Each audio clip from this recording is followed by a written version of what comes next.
नमस्कार श्रोताओं, क्षेत्र एकांश के कोविड विशेष कार्यक्रम में आप सभी का स्वागत है। मैं आपके साथ प्रियंका मलिक। देश में कोरोना वायरस की दूसरी लहर का असर अब धीरे धीरे खत्म होता जा रहा है, जिसके बाद अब राज्य सरकारें कोरोना की संभावित तीसरी लहर के लिए पुख्ता तैयारियों में जुट गई है।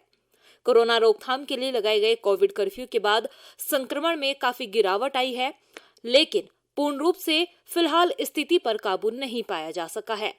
इसलिए श्रोताओं से अपील है कि कोरोना नियमों का पूर्ण रूप से पालन करें ताकि इस महामारी की जंग से जीता जा सके।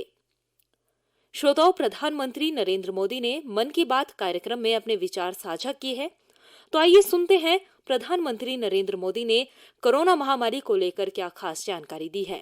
मेरे प्यारे देशवासियों, कोरोना के खिलाफ हम देशवासियों की लड़ाई जारी है, लेकिन इस लड़ाई में हम सब साथ मिलकर कई असाधारण मुकाम भी हासिल कर रहे हैं। अभी कुछ दिन पहले ही हमारे देश ने एक अभूतपूर्व काम किया है। 21 जून को वैक्सीन अभियान के अगले चरण की शुरुआत हुई और उसी दिन देश ने 86 लाख से ज्यादा लोगों को मुफ्त वैक्सीन लगाने का रिकॉर्ड भी बना दिया, और वो भी एक दिन में। इतनी बड़ी संख्या में भारत सरकार की तरफ से मुफ्त वैक्सीनेशन, और वो भी एक दिन में, स्वाभाविक है इसकी चर्चा भी खूब हुई है। साथियों, एक साल पहले सबके सामने सवाल था कि वैक्सीन कब आएगी। आज हम एक दिन में लाखों लोगों को मेड इन इंडिया वैक्सीन मुफ्त में लगा रहे हैं, और यही तो नए भारत की ताकत है। साथियों, वैक्सीन की सेफ्टी देश के हर नागरिक को मिले, हमें लगातार प्रयास करते रहना है। कई जगहों पर वैक्सीन हेजिटेंसी को खत्म करने के लिए कई संगठन, सिविल सोसाइटी के लोग आगे आए हैं और सब मिलकर के बहुत अच्छा काम कर रहे हैं। चलिए हम भी आज एक गांव में चलते हैं और उन्हीं लोगों से बात करते हैं वैक्सीन के बारे में। मध्य प्रदेश के बैतूल जिले के डुलारिया गांव चलते हैं। हेलो। नमस्कार। नमस्ते जी। मेरा नाम राजेश हिरावे, ग्राम पंचायत डुलारिया, भीमपुर ब्लॉक। राजेश जी, मैंने फोन इसलिए किया कि मैं जानना चाहता था कि अभी आपके गांव में अब कोरोना की क्या स्थिति है। सर, यहाँ पे कोरोना की स्थिति तो अभी ऐसा कुछ नहीं है यहाँ। अभी लोग बीमार नहीं है। जी। गांव की जनसंख्या कितनी है, कितने लोग हैं गांव में? गांव में 462 पुरुष है और 332 महिलाएं। अच्छा राजेश जी, आपने वैक्सीन ले ली क्या? नहीं सर, अभी नहीं लिया। अरे, क्यों नहीं लिया? सर जी, यहाँ पे कुछ लोगों ने कुछ व्हाट्सएपों पे ऐसा भ्रम डाल दिया गया कि उससे लोग भ्रमित हो गए सर जी। तो क्या आपके मन में भी डर है? जी, सब पूरे गांव में ही ऐसा भ्रम फैला दिया था सर। अरे रे रे, ये क्या बात की आपने। देखिए राजेश जी, जी। मेरा आपको भी और मेरे सभी गांव के भाई बहनों को यही कहना है कि डर है तो निकाल दीजिए। जी। हमारे पूरे देश में 31 करोड़ से भी ज्यादा लोगों ने वैक्सीन का टीका लगवा लिया है। जी। आपको पता है ना, मैंने खुद ने भी दोनों डोज लगवा लिए हैं। जी सर। अरे मेरी माँ तो करीब करीब 100 साल की है, उन्होंने भी दोनों डोज लगवा लिए हैं। कभी कभी किसी को इससे बुखार वगैरह आता है, पर वो बहुत मामूली होता है, कुछ घंटों के लिए ही होता है। देखिए, वैक्सीन नहीं लेना बहुत खतरनाक हो सकता है। जी। इससे आप खुद को तो खतरे में डालते ही हैं, साथ ही में परिवार और गांव को भी खतरे में डाल सकते हैं। जी। और राजेश जी, इसलिए जितना जल्दी हो सके वैक्सीन लगवा लीजिए और गांव में सबको बताइए कि भारत सरकार की तरफ से मुफ्त वैक्सीन दी जा रही है और 18 वर्ष से ऊपर के सभी लोगों के लिए ये मुफ्त वैक्सीनेशन है। जी। जी। तो ये आप भी गांव में लोगों को बताइए, और गांव में ये डर का तो माहौल का कोई कारण ही नहीं है।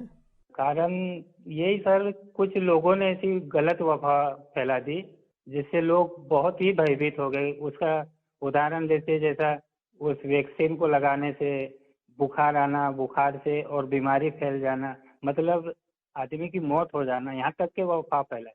हो देखिए, आज तो इतने रेडियो, इतने टीवी, इतनी सारी खबरें मिलती हैं और इसलिए लोगों को समझाना बहुत सरल हो जाता है।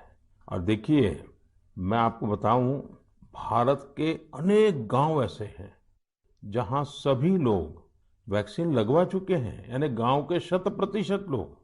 जैसे मैं आपको एक उदाहरण देता हूं। जी। कश्मीर में बांदीपुरा जिला है।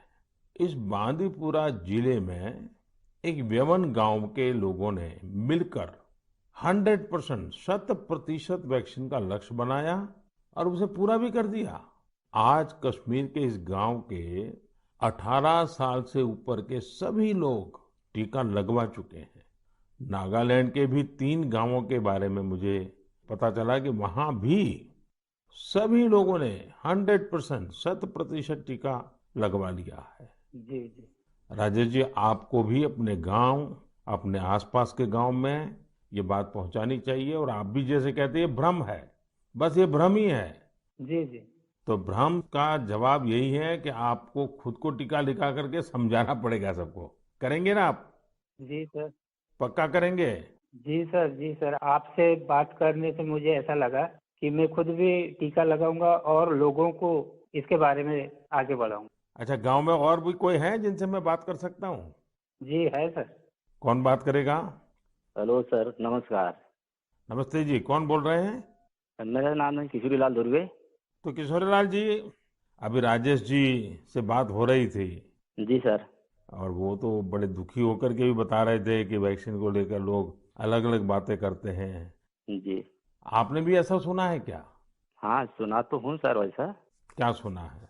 क्योंकि ये है सर, ये पास में महाराष्ट्र है, तो उधर से कुछ रिश्तेदारी से जुड़े लोग मतलब कुछ अफवाह फैलाते कि हम्म। वैक्सीन लेने से लोग मर रहे हैं, कोई बीमार हो रहा है। इस तरह लोगों के पास ज्यादा भ्रम है सर, इसलिए नहीं ले रहे। नहीं, कहते हैं क्या है, अब कोरोना चला गया ऐसा कहते हैं? जी। कोरोना से कुछ नहीं होता ऐसा कहते हैं? नहीं, कोरोना चला गया नहीं बोलते सर, कोरोना तो है बोलते, लेकिन वैक्सीन जो लेते हैं उससे मतलब बीमारी हो रहे और मर रहे, ये स्थिति बताते सर वो। अच्छा, वैक्सीन के कारण मर रहे हैं? अपना क्षेत्र आदिवासी क्षेत्र है सर, ऐसे भी लोग इसमें जल्दी डरते हैं, जो भ्रम फैला देते, इस कारण से मतलब लोग नहीं ले रहे सर वैक्सीन। देखिए किशोरलाल जी, जी हाँ ये सर। अफवाहें फैलाने वाले लोग तो अफवाहें फैलाते रहेंगे। जी। हमें तो जिंदगी बचानी है, अपने गांव वालों को बचाना है, अपने देशवासियों को बचाना है। और ये अगर कोई कहता है कि कोरोना चला गया, तो ये भ्रम में मत रहिए। जी। ये बीमारी ऐसी है, ये बहुरूपिये वाली है। जी सर। वो रूप बदलती है, नए नए रंग रूप करके पहुंच जाती है। जी। और उसमें बचने के लिए हमारे पास 2 रास्ते हैं। एक तो कोरोना के लिए जो प्रोटोकॉल बना है, मास्क पहनना, साबुन से बार बार हाथ धोना, दूरी बनाए रखना।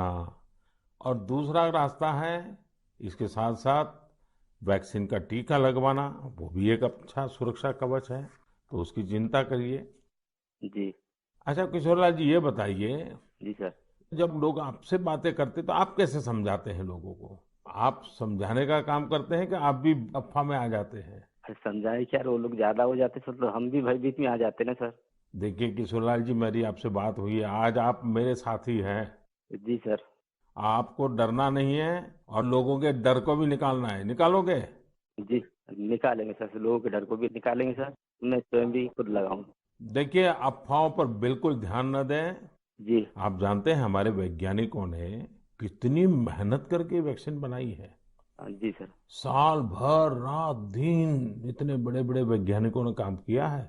और इसलिए हमें विज्ञान पे भरोसा करना चाहिए, वैज्ञानिकों पर भरोसा करना चाहिए। और ये झूठ फैलाने वाले लोगों को बार बार समझाना चाहिए कि देखिए भाई, ऐसा नहीं होता है।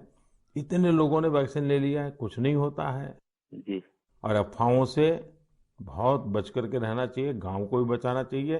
जी। और राजेश जी, किशोरीलाल जी, आप जैसे साथियों को तो मैं कहूंगा कि आप अपने ही गांव में नहीं और गांवों में भी इन अफवाहों को रोकने का काम कीजिए और लोगों को बताइए मेरे से बात हुई है। जी सर। बता दीजिए, मेरा नाम बता दीजिए। बताएंगे सर, और समझाएंगे लोगों को, और स्वयं भी लेंगे। देखिए, आपके पूरे गांव को मेरी तरफ से शुभकामनाएं दीजिए। जी सर। और सभी से कहिए कि जब भी अपना नंबर आए, जी। वैक्सीन जरूर लगवाएं। कोरोना से जुड़े नियमों का पालन करते हुए आगे बढ़िए। अपने नए नए प्रयासों से देश को ऐसे ही गति देते रहिए। इन्हीं शुभकामनाओं के साथ बहुत बहुत धन्यवाद। तो अभी आप सुन रहे थे प्रधानमंत्री के मन की बात। कोरोना संक्रमण को देखते हुए श्रोताओं से अपील है कि लापरवाही ना बरतें और आसान उपायों का पालन कर सुरक्षित रहें। मास्क लगाएं, 2 गज की सुरक्षित दूरी बनाए रखें, बार-बार हाथ धोएं और साफ सफाई का ध्यान रखें और टीका जरूर लगवाएं। इस कार्यक्रम में इतना ही। इसी के साथ मुझे दे इजाजत। नमस्कार।